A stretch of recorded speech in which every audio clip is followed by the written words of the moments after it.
Grand rising, everybody. Now, welcome to Last Spirit and Coffee. Got my coffee here. Yum. Oh, so lovely. Okay, let's get started. So, hopefully, everybody's doing good. And by everybody, I mean myself, because that is all who's on here at this point. It's hilarious. I just love it. I love it when I'm talking to myself. Oh, no, we have somebody. Hello, Mr. Coley.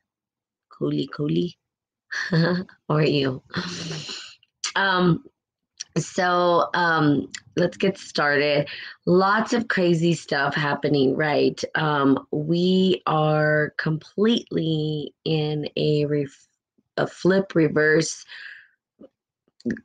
God knows what kind of interesting stuff is happening in the world. Different things happening all over the world at this point. People engaging and seeing the storyline being played out from various different perspectives. People having their own ideas about how to engage what they're seeing rising and what is happening. So, kind of interesting what is going on, especially since all of this stuff has started. I do know that there are, at least here where we're at, it's going back to what we call quote unquote normal, this some kind of normal. But in other places, maybe not so much, right? There's a lot of other things happening. So I just want to send my love and prayers and heart to the entire world at this point, right? The cosmos, even maybe, I mean, who knows what's happening out there. So sending love and light to all beings, all walks of life, to Gaia, to Mother Earth, to all the individuals who show up here, and just praying for you guys and your beautiful life, and that you recognize your magnificence before we head into the next phase of this storyline, which who knows what it's going to be, right? I don't think anybody can sort of predict. So anywho, I was talking about the DNA RNA codes and the shift of the DNA RNA, and what that might look like. Literally, our genetics sort of mutate the way that we look, the way that we process things in our body.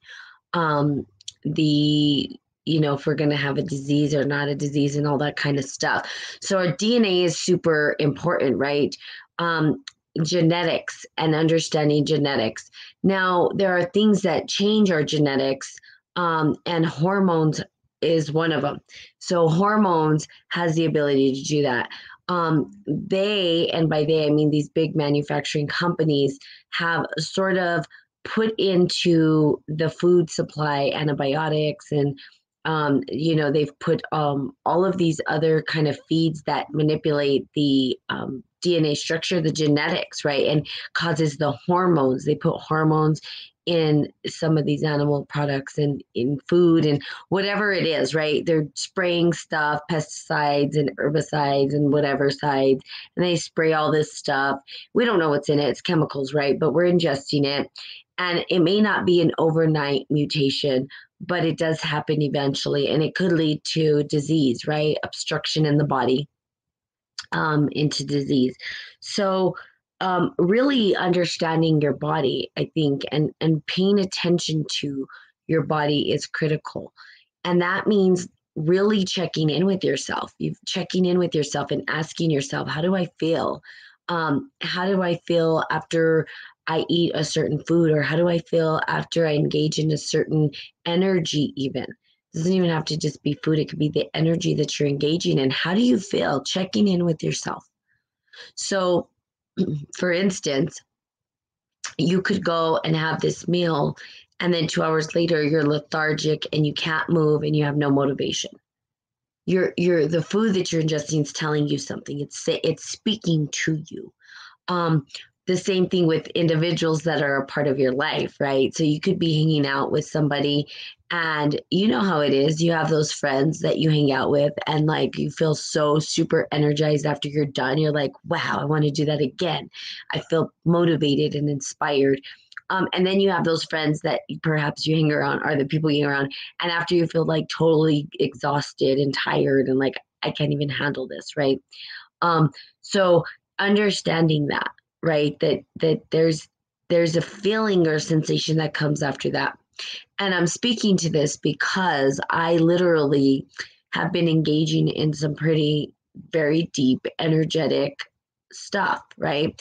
Stuff from my past and working through it. And as I work through it, like the other day, I literally the day after had zero energy, and that was yesterday. So yesterday I didn't even get on here. I was like, I didn't even have the energy to do it, right? I didn't even feel the energy to do it. Good morning on Facebook. Who's on here? Say good morning, please. So I didn't have the energy. I didn't have the desire. I was so tired, and I was like, I'm just exhausted. And the motivation went down. And so what I did is, good morning, Kumar.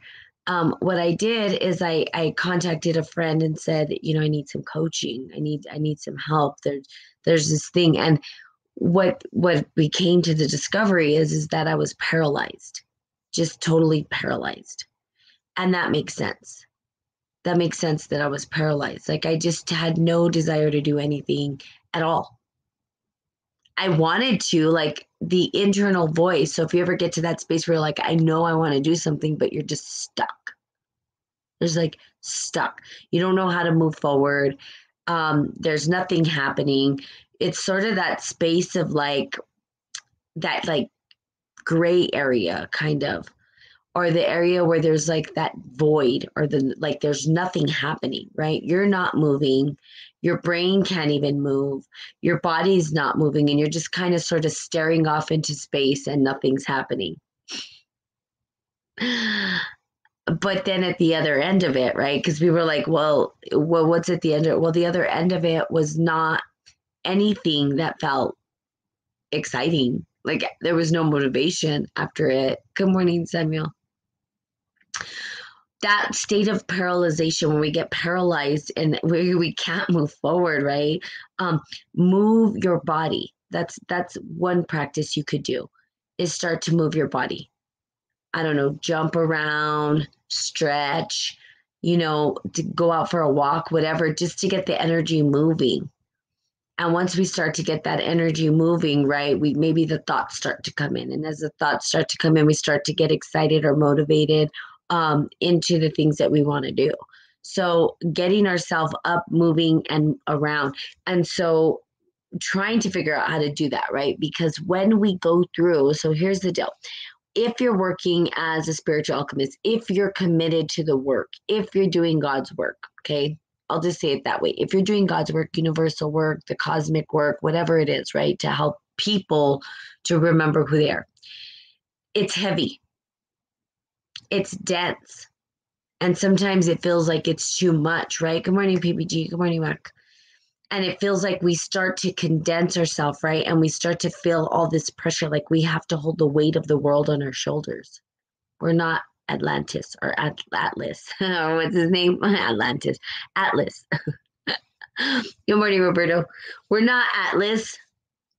We weren't told to push the boulder up and hold it on our shoulders.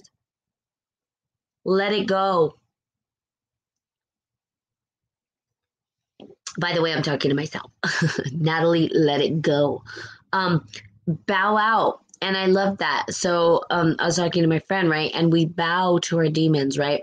Now, bowing to your demons, not to say I bow to you, I respect you, right? We bow to our demons like I'm ready for battle at any time.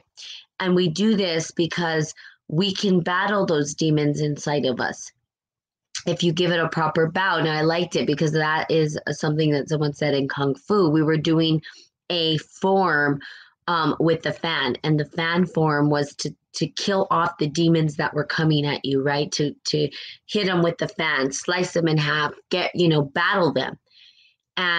But you bow in You have to bow in to do that. And it was funny because my friend was talking about bowing out. And I was like, oh, yeah, we bow out. We don't bow in and not bow out. We always bow out. And that's part of like even Kung Fu, right? That's part of the process.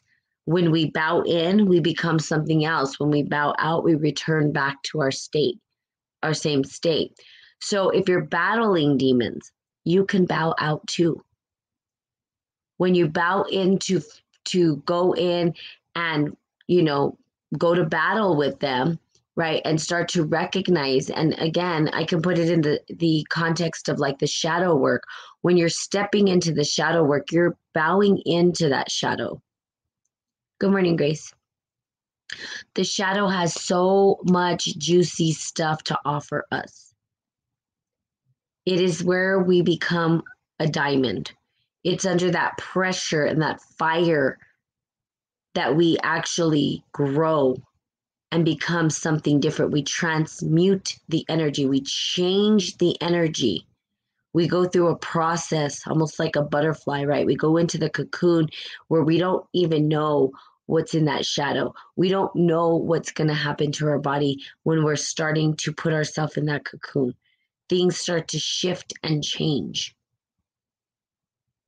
And it's scary for some people, right? They don't want to do it. They're like, I'm just going to stay the caterpillar and I ain't ready to go to no cocoon and I don't know what's in the cocoon and I ain't trying to be a part of that.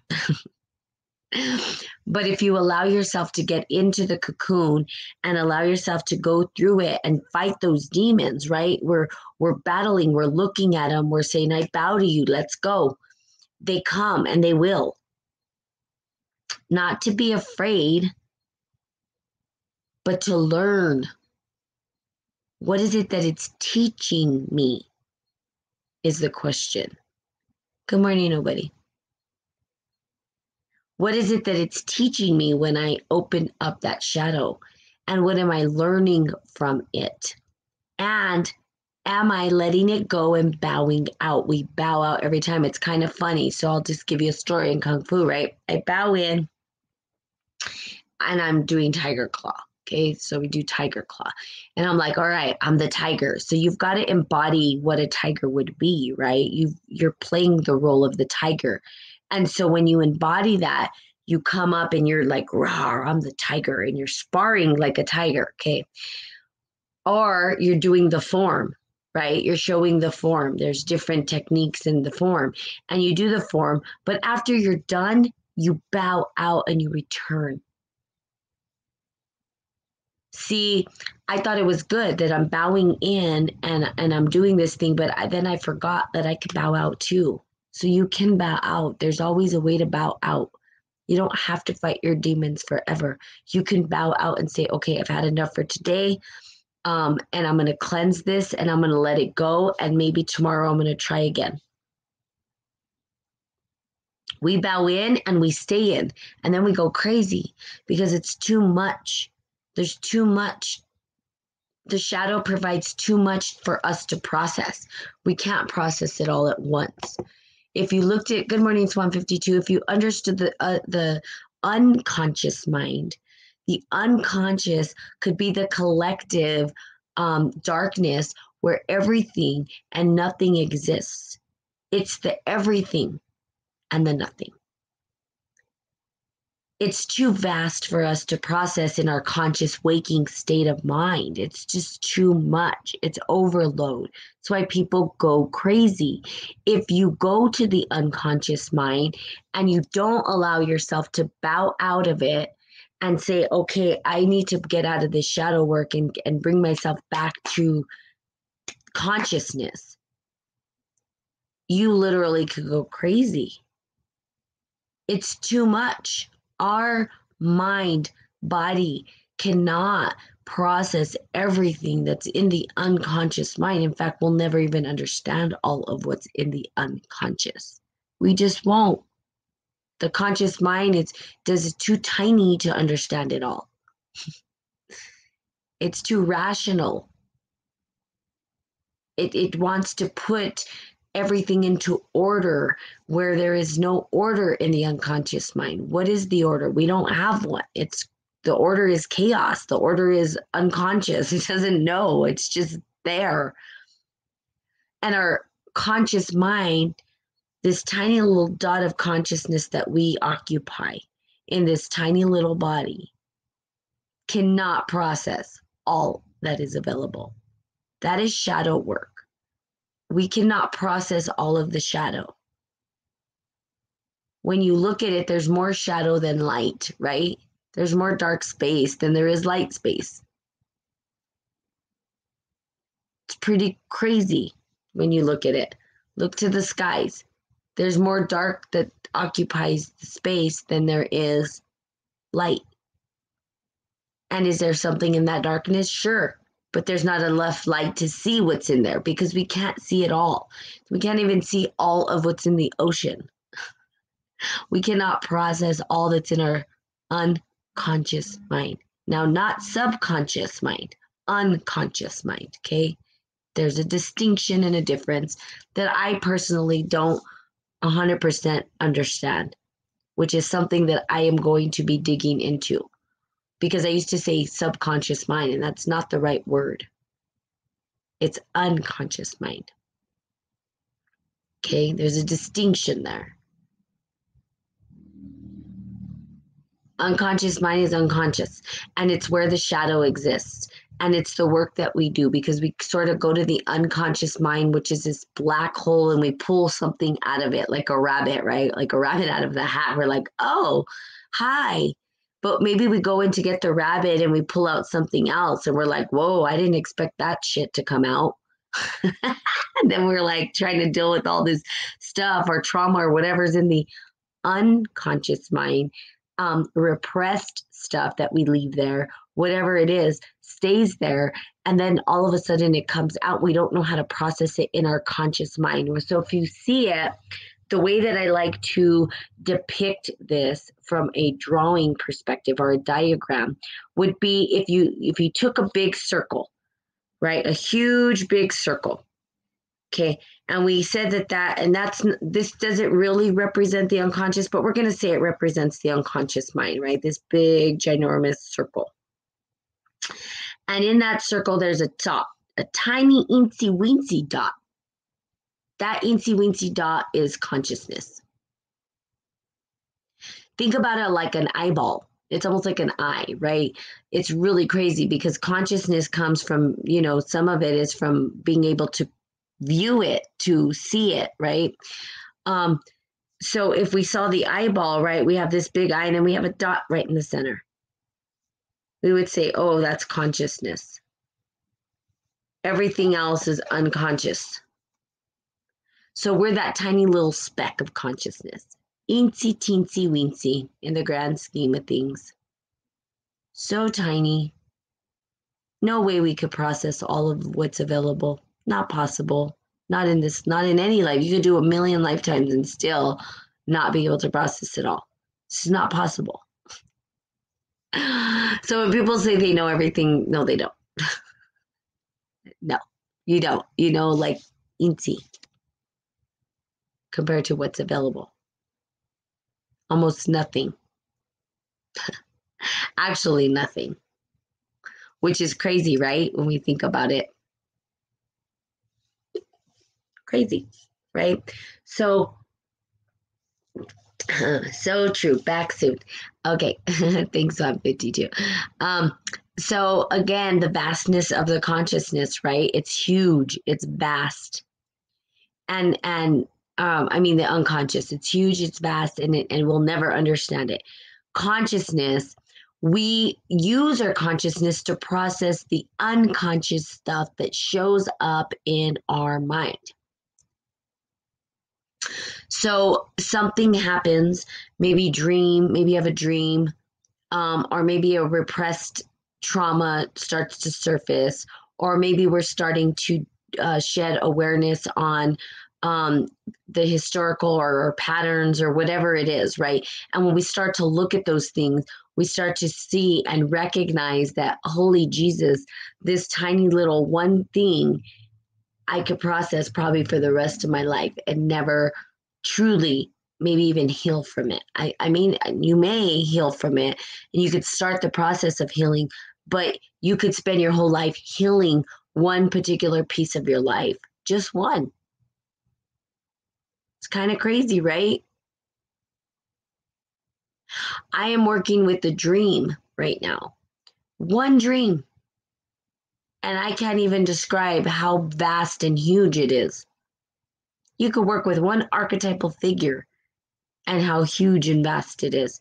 There's so many different angles and ways and modalities and this and that and dialogues and understanding and the culture and it goes from you to perhaps your family to and extends beyond the bounds that we can understand. We can't understand it. There's no way. There's absolutely no way. And there's a movie that even shows this, and it is the Indiana Jones movie, and I don't remember which one it was. I just remember I saw the crystal skulls, and the lady with the crystal skulls wants to know the secrets of the universe. You know, she wants to know everything. You know, and then these alien beings come up and they're like, yeah, you can't do that, and she's like, no, I'm gonna do it, and then she explodes, and that's because she can't handle it. Her body is, our vessels are too tiny, our brains are too tiny to we can't process. We process a lot and we're magnificent in the fact that we can do that, but can we process it all? Hell no. That would mean that we'd have to go back to source. Even look at Lucy. That movie sort of kind of gives you an idea of what would happen. She sort of just morphs into the Akashic record, if you want to call it that. She becomes all information, but she disappears back into. She's not in a human vessel. Like our human vessel can't do that. So we take it a bit at a time. We leave our mark in the way that we know how. Healing the tinier pieces of our life. If you can heal tiny pieces, right, then you can maybe extend it out. Smaller pieces are little things. Maybe little tiffs that you have with the people you love. Like, why do I get so upset over the fact that they left dishes in the sink? That right there, you could probably work on that one issue for the rest of your life. You could do unconscious work and where the trauma came from, and then it starts to go deeper. And before you know it, you're bringing up other stuff and you're fishing in the unconscious. You're pulling things out of the rabbit hat. You're looking at it and you're saying, how the hell was that in there? And then you're looking at it and you're like, how do I work with it? And months, years go by. And before you know it, because we have such a short time here in this planet, you're looking at it and you're like, did I ever resolve that? Did I ever even resolve that one tiny thing? And maybe you don't, and maybe you do. But it's too much. Our conscious mind cannot process it all. Not possible. Trust me, just start doing dream work and see if you can process all of it. If you don't dream, then you do dream, but you can start to remember your dreams and have dream recall. And as you have dream recall, right, and you start to write down your dreams, see if you can process it all. You can't. Your conscious mind cannot. It'll start to dialogue with the unconscious mind, even opening the space of that connection between the unconscious and conscious mind. The dialogue between the two is not even easy because one's irrational and one's trying to make rationality out of something that isn't rational. How do you do that? It's like, doesn't even make sense. Dreams don't even make sense. People are like, how in the hell am I in a house that's not my house, but it is my house? And I had never seen this place with people that I don't know, that I do know. And all of a sudden I'm in the middle of the water. But now the house is in the water and the house is, I mean, dreams are like that, right? They're all over the place. You're like, what? Does none of this make sense? It's not supposed to. And your conscious mind in your waking state will be like, what the hell just happened? And what does that mean? And how do I make sense of this? Because it's rational. It wants to put some kind of a order in something that has no order. So the dialogue between the conscious and unconscious mind in itself is something you could work on for the rest of your life. How do you dialogue between the two? Pretty magnificent stuff. We had people that were opening up the space for this type of conversation. Psychologists, right? Looking through psychology and how we deal with it. Why do we do it? Why is it important? Well, first of all, it's the deepest part of your unconscious mind, is the deepest part of your shadow. It's the deepest part of you. It's the closest thing to who you are. It provides you information about you, the insights of you. Pretty powerful stuff. Nothing else can get closer to you than your dreams, than your unconscious mind and your story and myth that you hold within you. Okay? You hold myth. You hold a story. Your story is equally important. Your story matters. Your storyline has something to say and leave a legacy in this world.